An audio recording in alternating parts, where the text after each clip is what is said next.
From UFOs to psychic powers and government conspiracies, history is riddled with unexplained events.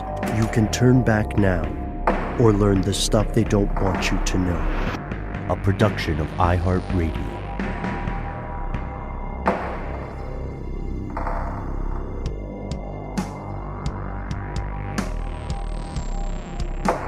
Hello, welcome back to the show. My name is Matt. My name is Noel.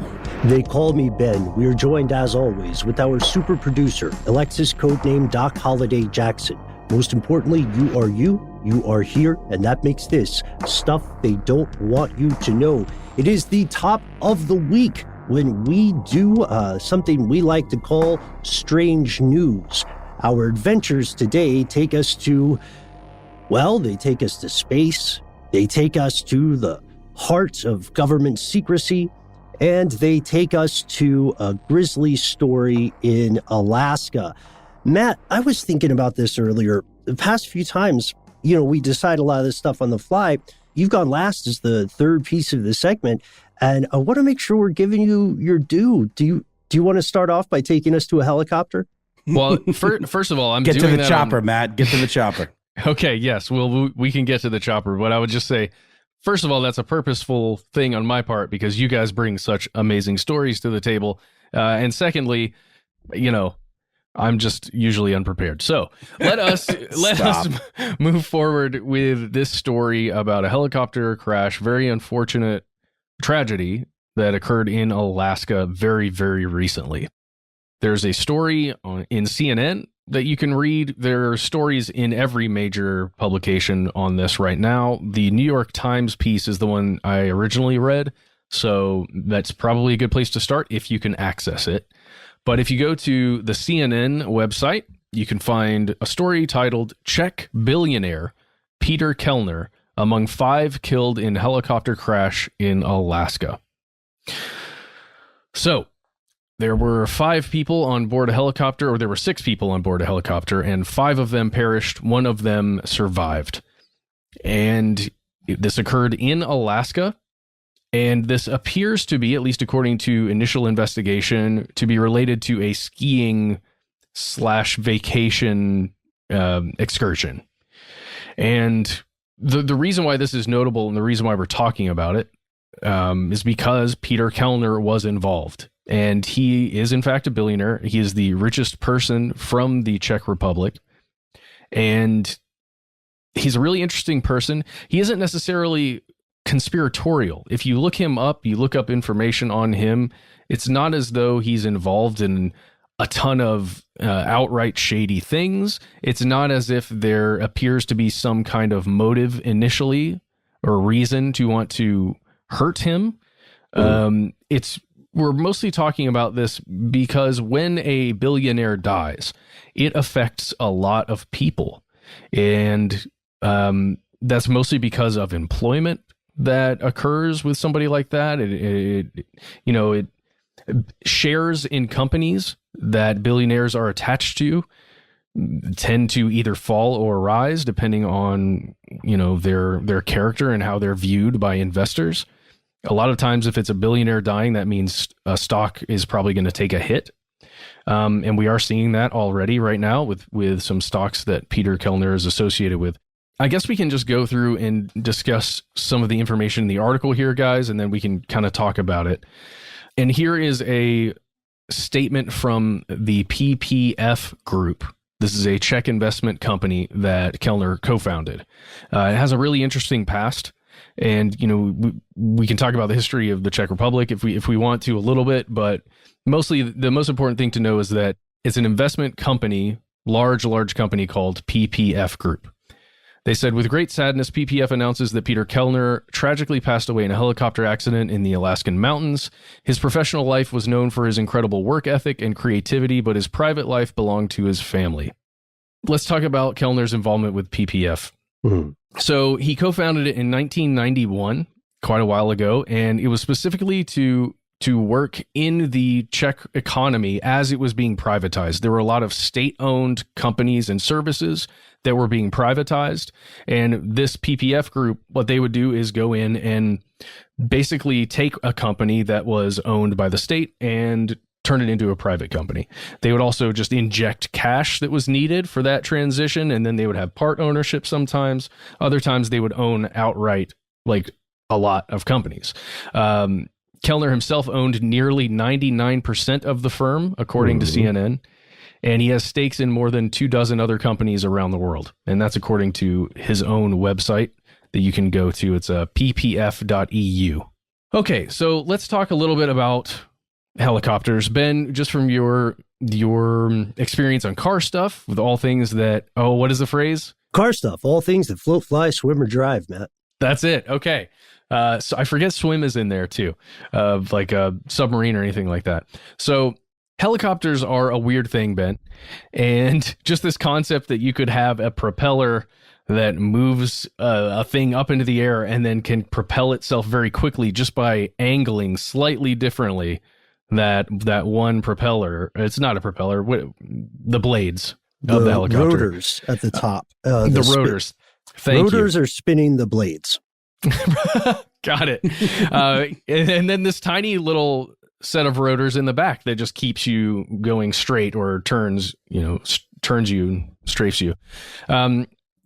These things have always really freaked me out personally, just because I have heard stories of how difficult it is to master a helicopter and the controls that are so not finicky. That's not the right word. They're just very delicate. You have to be very gentle in how you maneuver a helicopter with those controls, especially if it's the kind that has the stick.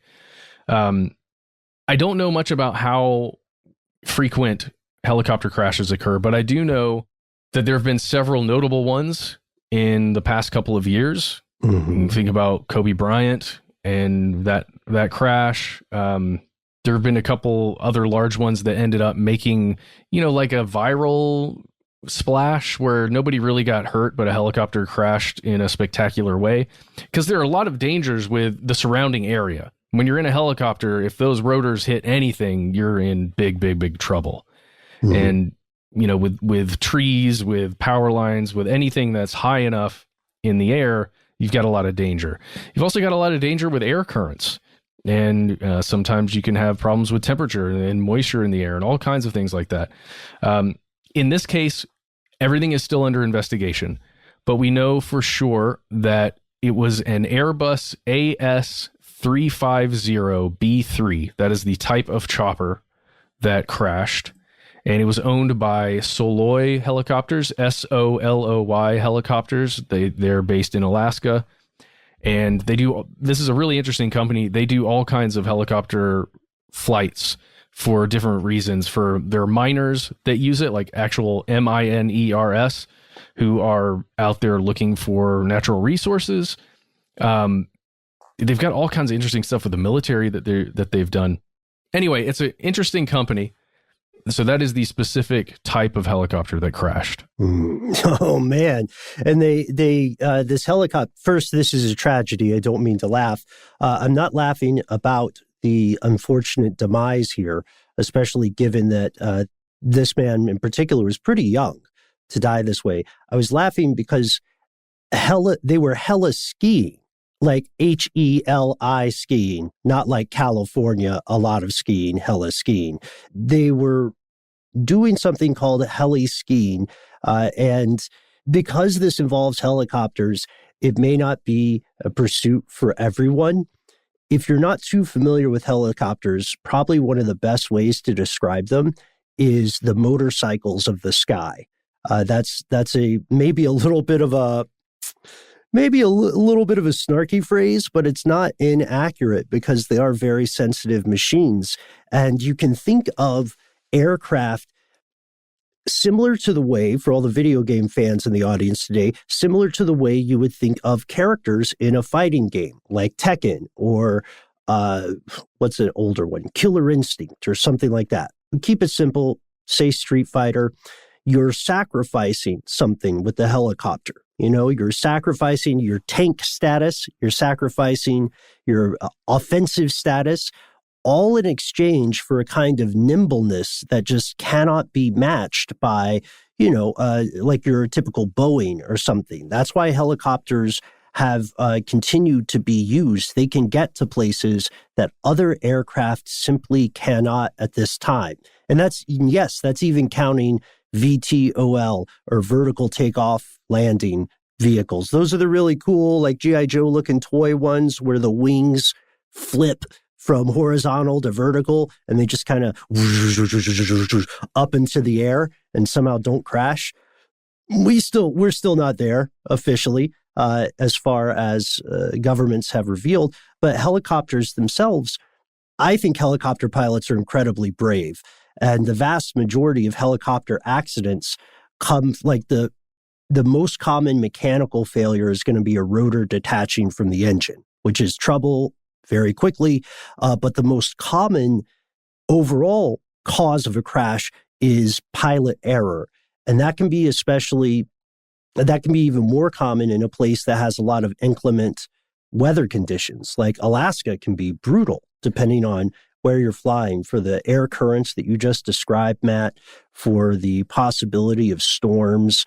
This is definitely a risky endeavor. But then again, if you're a billionaire and wants to go heli-skiing, you can't do that with your private jet. There's not a runway. Yeah. So let's talk about what that means. For heli-skiing, or for going on a ski trip, a lot of times you would go up on a gondola or, go up the slopes, essentially. You just sit on something that then moves you up the mountain. In this case, heli-skiing, you're literally jumping on a helicopter and being flown or being taken up to a high spot, a far-flung spot where there are not a lot of other people around, where there's a lot of, I don't know the correct skiing terms, I've never actually been before, but there's snow that's untouched by a bunch of other people going down it. Can you say virgin it's fresh snow? Undriven snow? Yeah, I've heard virgin snow. It's like that, basically. And well, let's talk about where they were and why they were doing this. So, according to a lot of sources, Peter Kellner and family were hanging out at this place called the Tordrio, I believe that's how you would say it, Tordrio Mountain Lodge, there in Alaska. It appears to be several different lodges that exist kind of in the middle of the nowhere out in Alaska, and they're a little expensive, you guys. No way. If you want to rent one of these lodges, you can get some that are like 8 guests, up to 8 guests. And if you're going to do that and fill it up with 8 guests, everybody's going to pay $15,000 per person. Or if you want to rent the whole thing for a private event, it's $120,000. And each of these, when you rent them, gets this: a Star helicopter, 2 loads, 4 guests per load. And that, I believe, is just to get the guests to the lodge. That's what that helicopter includes. I don't know if that includes the heli-skiing. I haven't actually tried to book one of these dates. I apologize. I'm trying not to laugh. I just keep thinking somebody like putting their thumb and their little finger up and going like, heli-skiing, bro. Because it's so much same skiing. That is some hella skiing you got right there. I'm a monster. People are dead. Okay, I'm sorry. So you're a monster, but no, you're okay. But it feels ridiculous because it's just this one trip is so much money. And so out of reach for a lot of people, including us, to be able to drop the kind of money to do that kind of thing. It does feel a little weird to even imagine. But this is a man who, he and his family have a lot of money. According to Bloomberg, Mr. Kellner, who passed away at 56, was worth around $15.7 billion. On Forbes, it listed him as like being worth 17 point something billion dollars, but he was definitely in the around 120th richest person on the planet. When it comes to the billionaire status of human beings, which is the ridiculous, like 0.00001% richest people. So he could afford $15,000 for whatever. I want to talk about why there could be something else to this, and then we're going to finish the story, you guys. Simply because there's so much money wrapped up in this PPF group. You can go to Reuters.com. They've got a really great PPF group fact box, like a fact check, essentially, to give you quick information on what Mr. Kellner was attached to, what PPF was attached to, and the kinds of companies that it owned and things that it did. Stuff like Home Credit, which is a consumer lender in Europe and Asia. There's a lot of money involved there, and the group got it, I think, pretty recently. Mm-hmm. They acquired it pretty recently, and they made a lot of money. I believe in 2019, they made 400 million euros net profit off that company. Pretty great. Second largest lender in Russia, I think, but there's criticism that some of their loans may be considered predatory. We're talking about north of 25% interest in some cases. Yeah, some weird stuff going on there, but they made a crap load of money. But then when the pandemic hit and 2020 occurred, as we all remember, they lost 584 million euros. So they were net profit 400 million and then minus way more than that the next year. I'm just saying that's not good. That could be an issue for somebody. If you're talking about someone who would want to do harm to him. O2 Czech Republic is a telecom. Telenor CEE is a mobile operator. God, there's all kinds. There's the Czech Republic's largest data and communications network, which was at one point O2, which we just mentioned, is this thing called Cetin. I don't know how to say it correctly, but it's CETIN.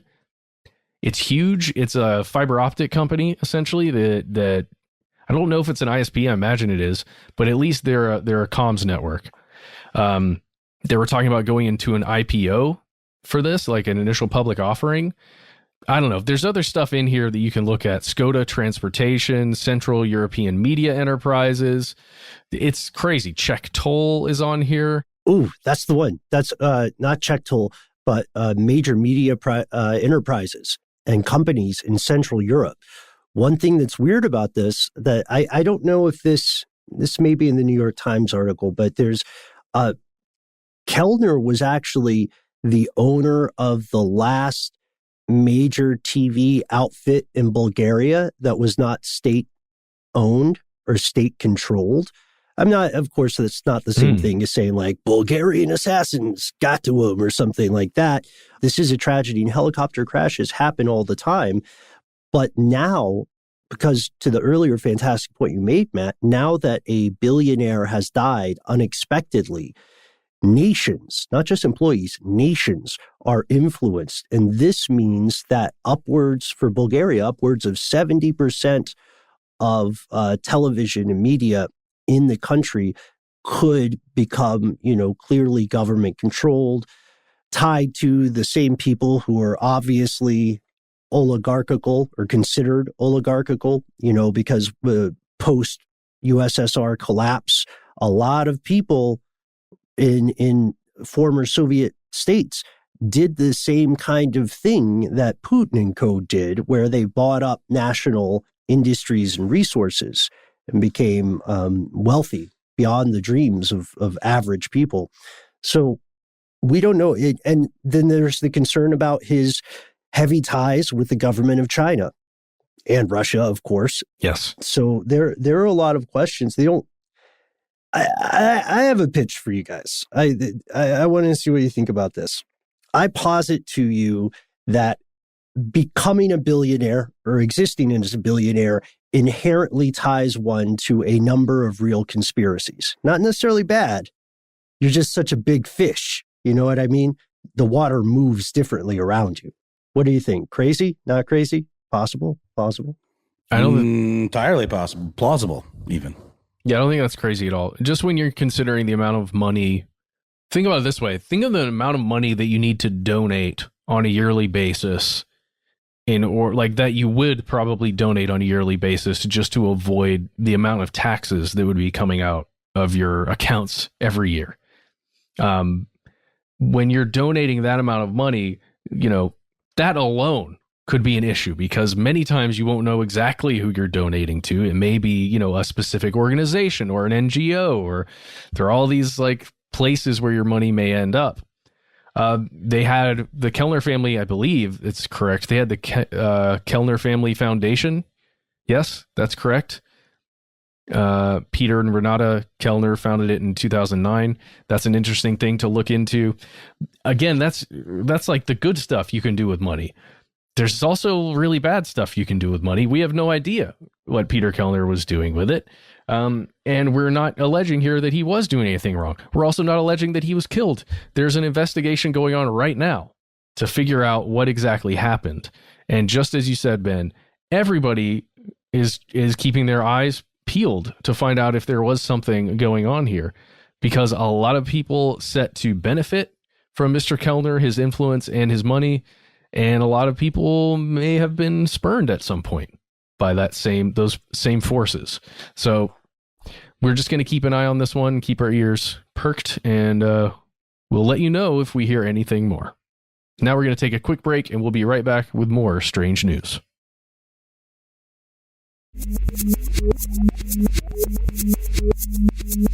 And we have returned.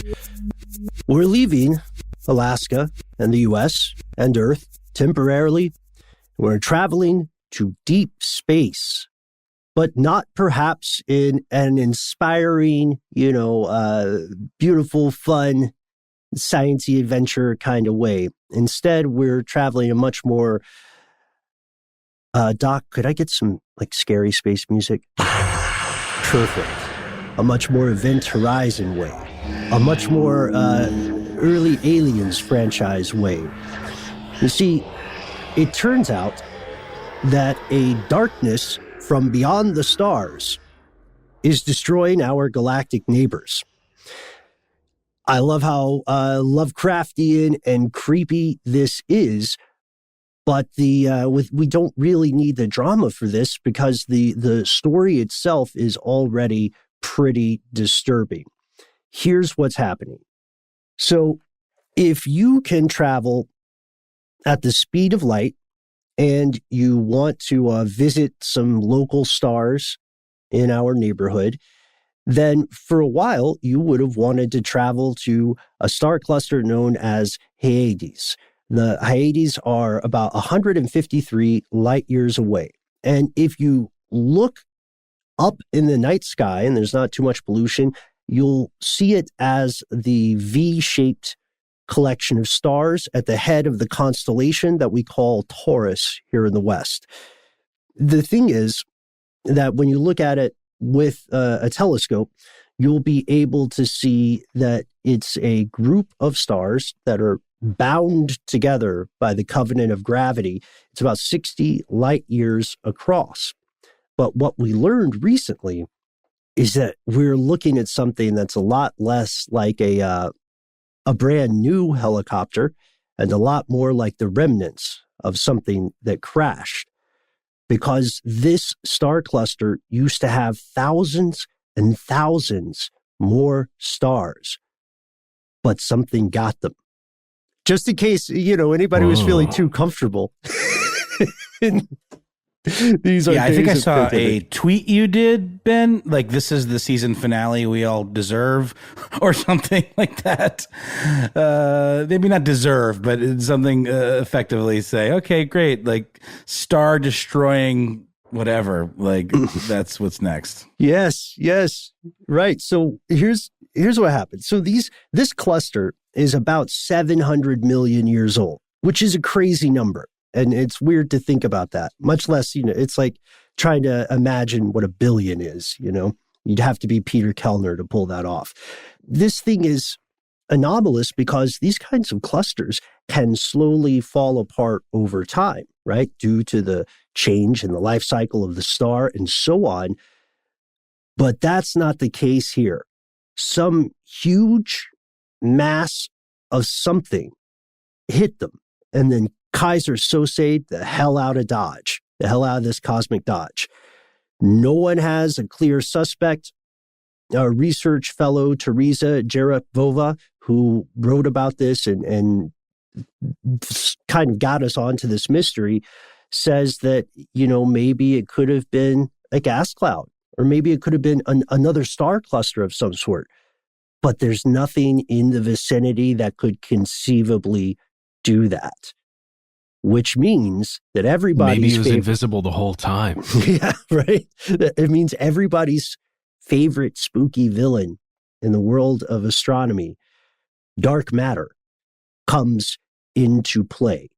And this is weird because dark matter is a yet to be confirmed substance. We know something like it probably exists.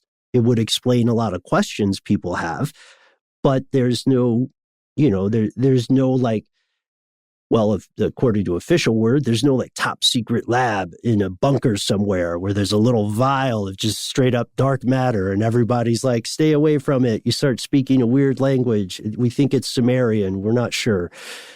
But that would be cool. Someone should write that. This stuff is supposed to surround and inhabit galaxies. And it's, like you said, Matt, invisible, but massive. So it could potentially end up in a big loose clump that interacts with a star cluster in a way that we can't see because our vision is partially obscured. We can only, we think, tell the effects and the actions of this dark matter. But watching it destroy something or watching the results of that would be like us watching an invisible person attack something. You know what I mean? Tear apart that helicopter.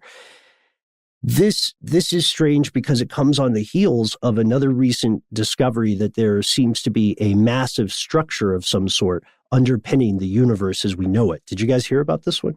I did not. Yeah, I'm learning about this for the first time right now. Wow. So it looks as though the person that you just mentioned, Teresa, Mm-hmm. this person did run the tests multiple times, the simulations, because it's just data and running simulations about like what could have caused this and what would make sense. It looks as though they're spending quite a bit of time attempting to figure it out, and it does feel like it's very early in the discovery phase. Mm-hmm. I am interested to see what comes of this, because that's not very far away. 153 light years. Is that correct? That's correct. So in galactic terms, it's a lot like you walk outside of your house one day in a suburban neighborhood and you turn around and you say, oh, my neighbor used to have a roof and at least a much bigger house. Where did it go? Mm-hmm. There are no missing bricks, etc. Well, that's not entirely true. The way they found it is pretty clever. There are trails that they observed, and they couldn't explain what were described as tidal streams and tidal tails in the star cluster. Those are threads of stars that have started to come loose from the cluster, both in front and behind it, meaning that something out there in the ink is capable of moving an entire star. I mean, do you even lift, bro? That's humbling. So we've got some excellent research from the European Space Agency, which is where Jerebkova is, and the European Southern Observatory. But the more they learn about it, the more they notice from those simulations that they just can't explain what's happening, but they can kind of get a sense of the size, at least, without knowing exactly what it is. They believe that the best way for them to explain whatever's eating these stars is to say that it was something about 10 million times the mass of the sun. That's how big something would need to be to do this. Again, right next door to us in galactic terms. And that is so big that it wouldn't have had to necessarily be a collision or necessarily be some kind of consumption, you know what I mean? Like a black hole or whatever going through. Instead, for something that big, they would just need to have a, quote, close interaction. And what could they have a close interaction with?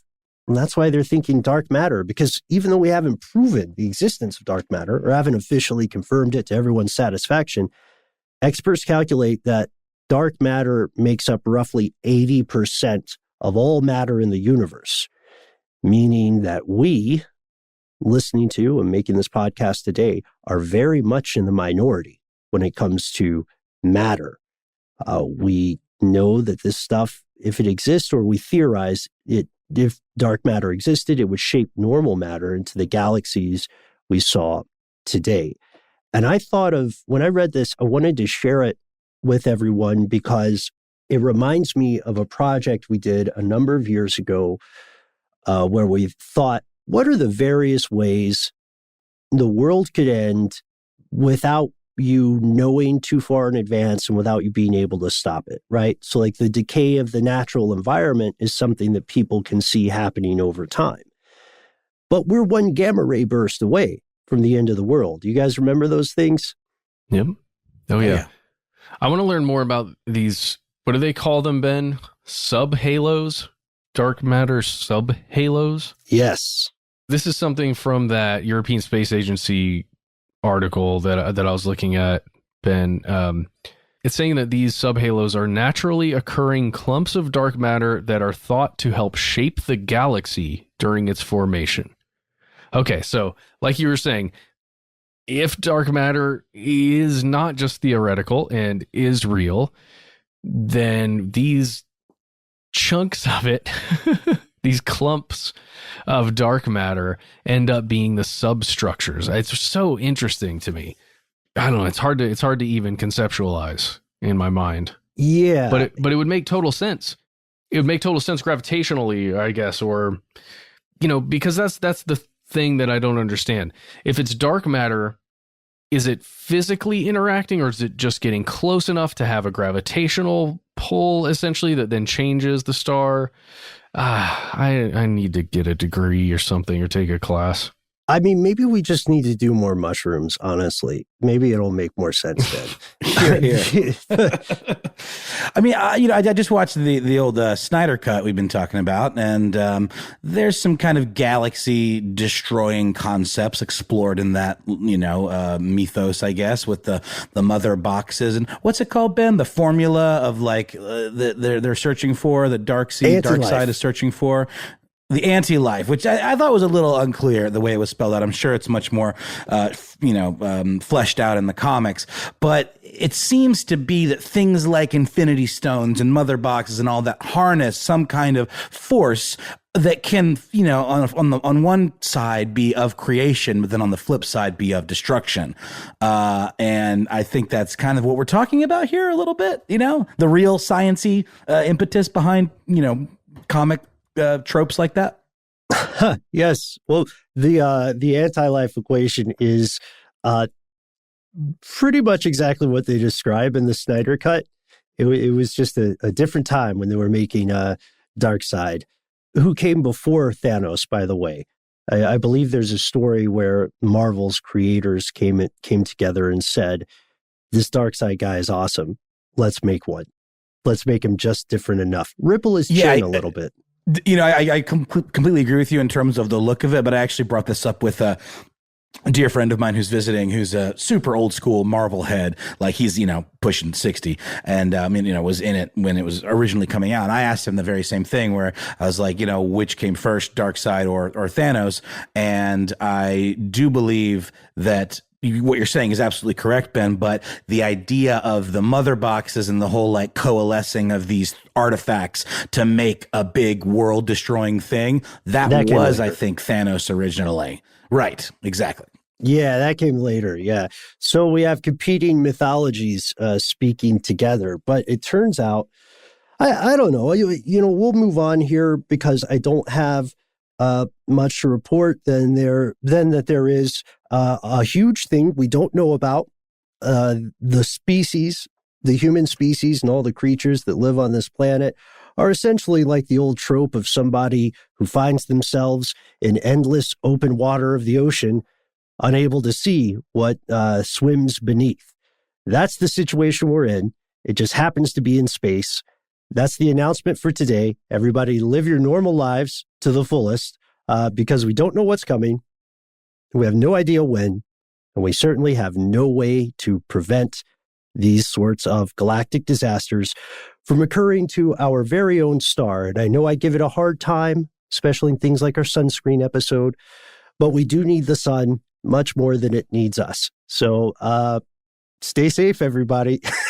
I don't know what else to say here. We'll pause for a word from our sponsors. And provided we don't get consumed entirely by some sort of Azathoth-like entity, then we'll be back with more strange news.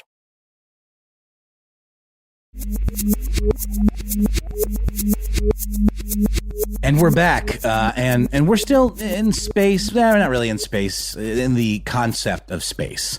And we'll start off with a headline from Forbes, an article by Danny Deplacido. Headline is 2021 is shaping up to be the year of the UFO. And that is, for quite a few reasons. First and foremost, it appears that we are about to get another mega document dump from the DoD of declassified reports dealing with, what in popular culture and science fiction and television and all of that is typically referred to as UFOs, but has been kind of rebranded to ground it a little bit in the concept so it doesn't seem quite as scary as UAPs. And we've talked about this many times, but that is unidentified aerial phenomena.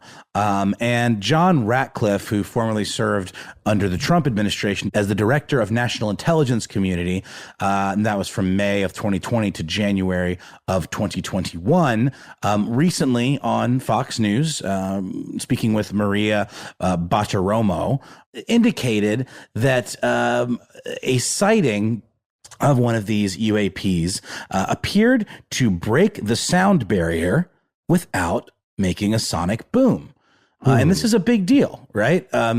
Simply because, typically, as, physics dictates, when an aircraft reaches the speed of sound, and as it's increasing its speed, the pressure around it, these pressure waves build up and eventually kind of combine and coalesce into a single shock wave.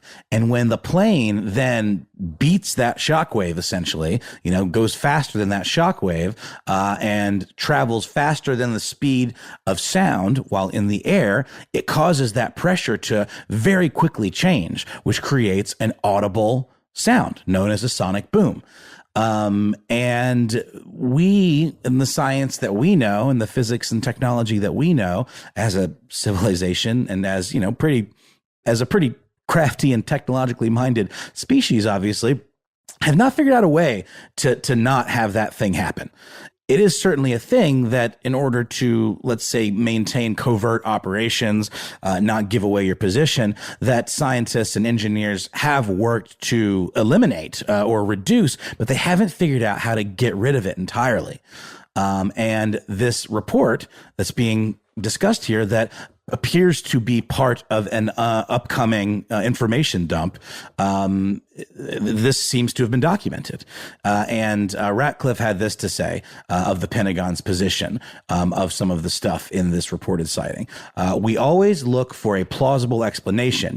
Weather can cause disturbances, visual disturbances. Sometimes we wonder whether or not our adversaries have technologies that are a little bit further down the road than we thought or what we realize. But there are instances where we don't have good explanation for some of the things that we've seen. And this is definitely one of those. And in the reporting around this, there's conjecture that it's not quite clear why he decided to talk about this at this exact moment, but that it may well foreshadow a massive report that the Pentagon may be releasing soon, and in a declassified form. Well, they have to, because right? Ratcliffe actually. That's exactly right. That's exactly right, Ben. And Ratcliffe said that prior to leaving office, at the end of the Trump administration, he was working to declassify a lot of this stuff, and it didn't quite work out. The timing didn't work out. So I don't know. It seems like the idea of the year of the UFO isn't too far off the mark with some of the things that we've seen. Certainly some of the videos that were declassified showing some pretty hard to explain aerial phenomenon. It does feel like we have acknowledged as a government, as a country, that these things do exist. Whether they're, we've talked about what that actually means. Does it mean they're from another dimension or from some other much more technologically advanced civilization? I don't think anyone's saying that, or that that's necessarily the first go-to explanation for this. But it's certainly interesting that it's being discussed so openly now for the first time, and isn't making as big of a splash as one might think. Yes, and I know we talked about this a little while back when this legislation was first passed through, right? When we're anticipating it, I guess. But it's really interesting to see more and more officials come forward and discuss it like this, Noel, just to hear what people are actually thinking is going to happen.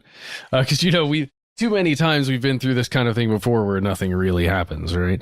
I want to jump to that, whatever that UAP or UFO was that went so quickly but didn't pop or didn't make a large crack when it broke the sound barrier. Didn't make a sonic boom. It's sonic, but did not boom. Correct. There you go. Went full sonic, no boom. But I want to talk about NASA's X-59 aircraft. Ben, specifically, it's reminding me of the X-37B that we've discussed before, except this one is manned. It's meant to have a pilot in it, at least one, and it is a fascinating looking vehicle.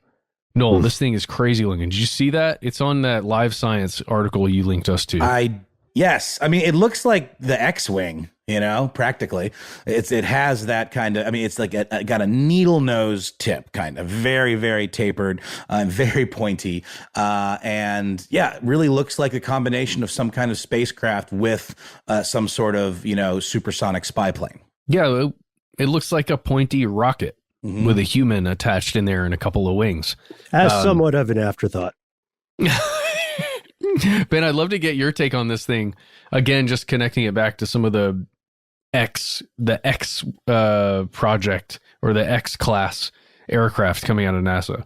Sure. Yeah. So the thing here is that by necessity, a lot of these projects are secret at some point or classified.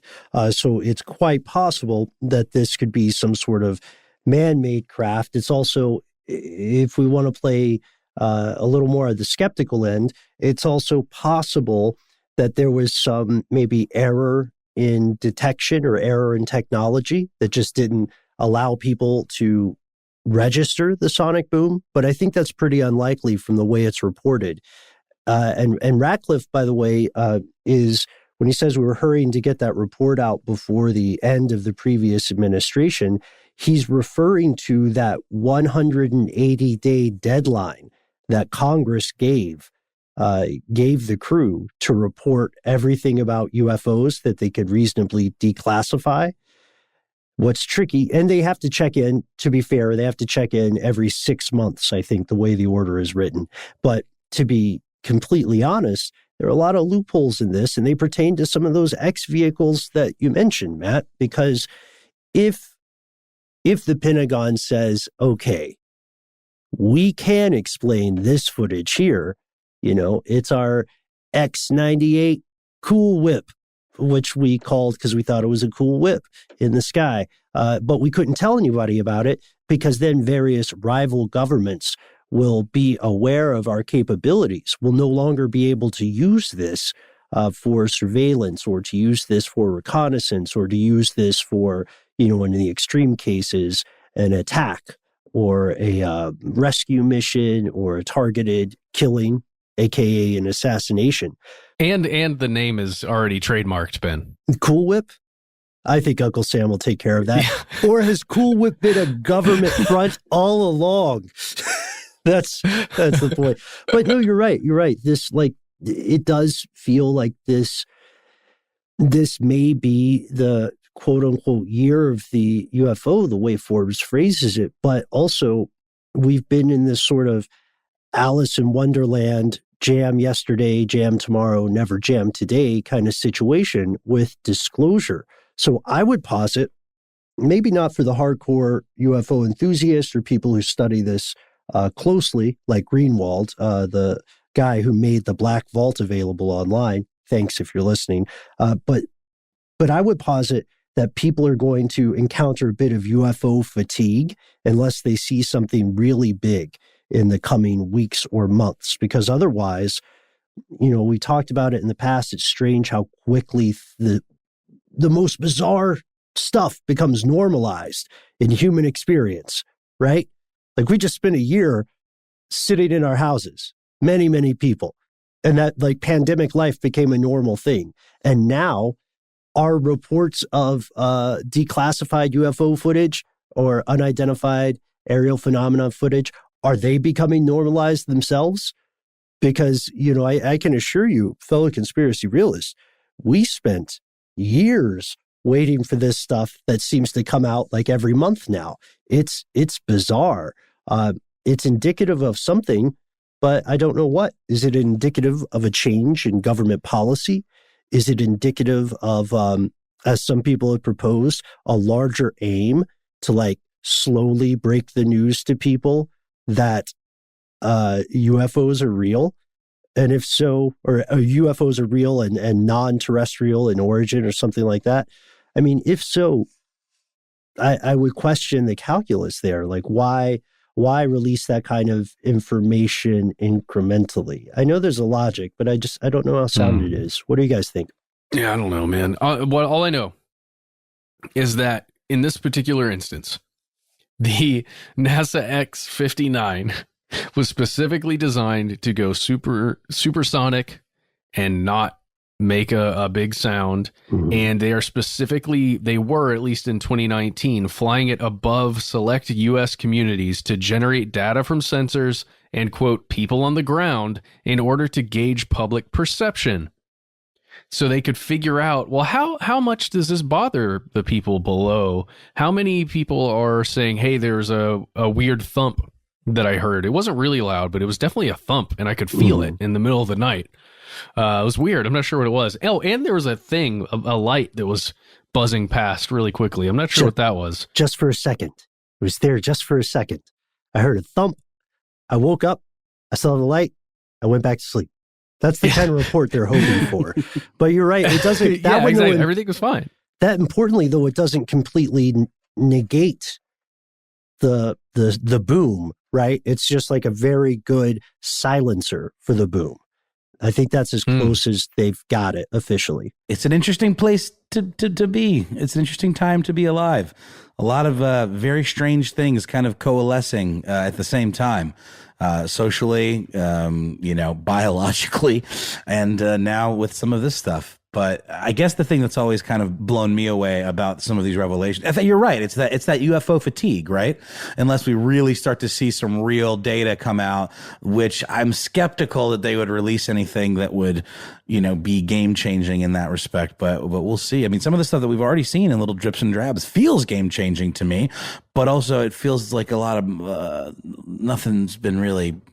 It feels like underwhelming. The collective response, and kind of like, well, okay, that's cool, but not like mind blown territory. So I don't know. What do people want? Yeah. Short of just like a gray stepping out of a DeLorean, and shaking hands with the president.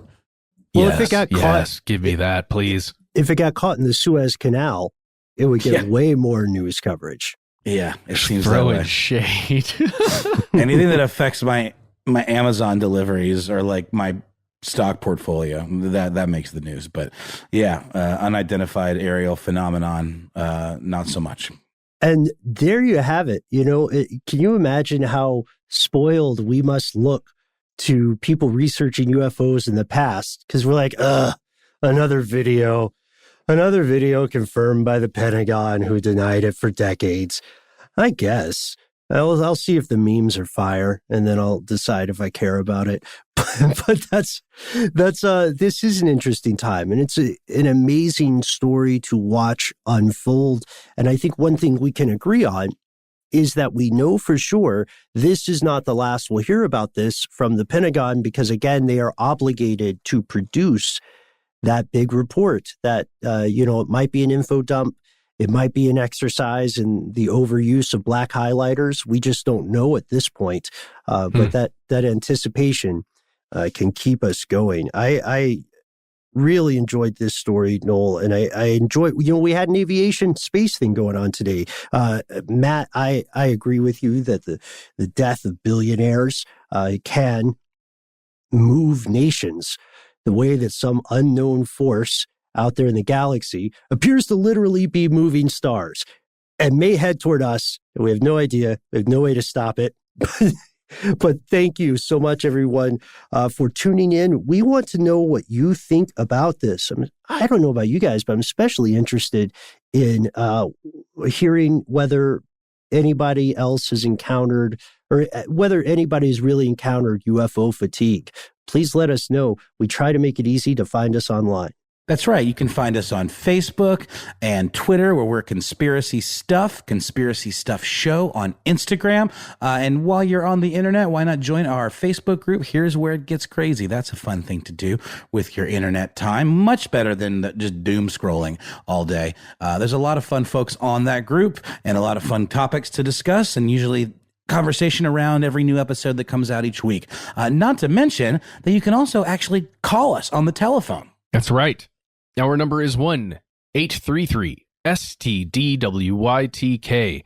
Go ahead and give us a call. Leave us a message. Please, at the very front, tell us your name or the name you'd like us to refer to you as. Then tell us your message. Try and keep it as short as possible. It's exactly 3 minutes. That's how long you've got. And at the end of your message, if you want to say anything directly to us or one of our super producers, go ahead and put it there. And if you've got a message that is extremely long, there's lots of ground to cover. Go ahead and don't leave it in a message form like that. Send us a good old-fashioned email. You can reach us. We are conspiracy@iHeartRadio.com.